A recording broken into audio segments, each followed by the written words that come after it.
Satyabama Institute of Science and Technology, Chennai and Sriperumbudur.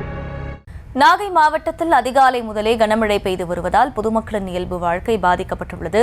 மழையால் கடந்த சில நாட்களாக நிலவி வந்த வெப்பம் தணிந்து குளுமையான சூழல் நிலவுகிறது.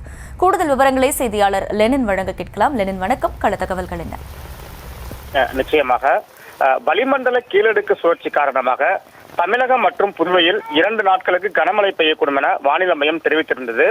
குமரி, நெல்லை, தென்காசி, தூத்துக்குடி உள்ளிட்ட 4 மாவட்டங்களுக்கு அதி கனமழைக்கான ஆரஞ்சு அலர்ட் விடப்பட்டுள்ளது. அதேபோல் நாகப்பட்டினம், திருவாரூர், தஞ்சாவூர் உள்ளிட்ட பல்வேறு மாவட்டங்களுக்கு கனமழை எச்சரிக்கை விடப்பட்டிருந்தது. நாகப்பட்டினம் மாவட்டத்தை பொறுத்தவரை கடந்த சில நாட்களாக வெயில் அதிக அளவில் இருந்த நிலையில் இன்று அதிகாலை முதல் மாவட்டத்தின் பல்வேறு இடங்களில் கனமழை பெய்து வருகிறது. குறிப்பாக நாகை, கீழ்வேளூர், காக்கலணை, திருமருகல், நாகூர், வேளாங்கண்ணி, கீழையூர், திருக்குவளை, வலிவலம், அணக்குடி, வெண்மணி, தேவூர், குறுக்கத்தி, ஆலியூர், சிக்கல் உள்ளிட்ட மாவட்டத்தின் அநேக இடங்களிலும் தற்போது அதிகாலை முதல் கனமழை பெய்து வருகிறது.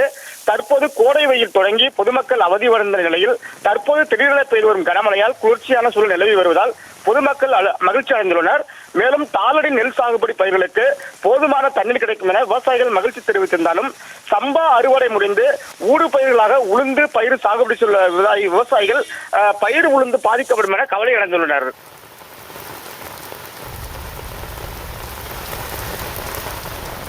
விவரங்களுக்கு நன்றி லெனின்.